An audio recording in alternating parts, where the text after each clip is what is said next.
Kemira's President and CEO Jari Rosendal.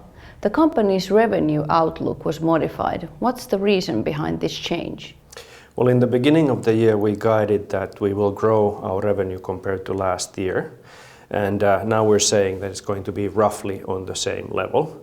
And the market conditions are such that it's difficult to grow organically in euros in this situation. Obviously, on a group level, oil and mining plays a big role. And we have experienced some deflationary markets on our pricing on the back of raw materials, and then some FX effect.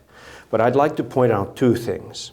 In pulp and paper, year to date, we've been organically growing 2% on volumes, so meaning tonnages. So there is growth.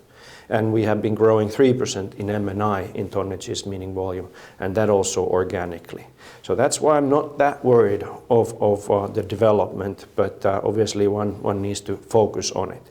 The second point is that on operative EBITDA, we still keep our guidance that we will grow the bottom line this year. Third quarter profitability improved again, and as you mentioned, the outlook for profitable EBITDA maintained. What's driving the improvements? Well, we've taken good steps forward despite the adverse development in oil and mining where the situation maintains to be tough and competitive.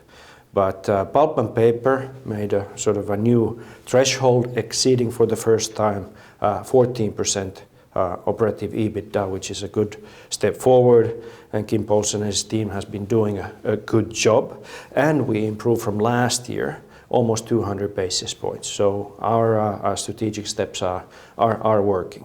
M&I for the second quarter in a row exceeded 16%, which is exceptionally high.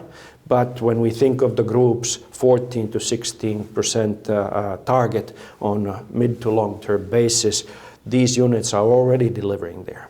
Our worries are on the oil and mining segment, but I would say good steps forward. Kemira has also recently launched a new Boost program. What's it about and what's the latest news? Well, we in our Capital Markets Day told more about the Boost program, which is about improving our operational excellence in how we deal with the customer, how we have a better customer experience, how we have internal material flows going better and our internal planning better. It's not bad, but there are lots of opportunities to improve.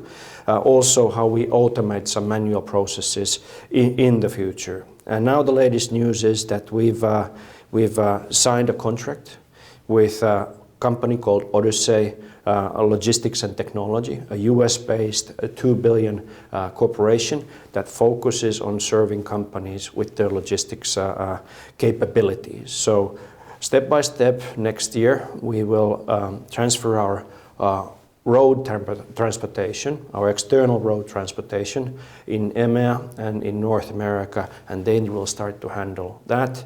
And this is a major contribution to our targets of reaching the 20 to 30 million benefits from our Boost program.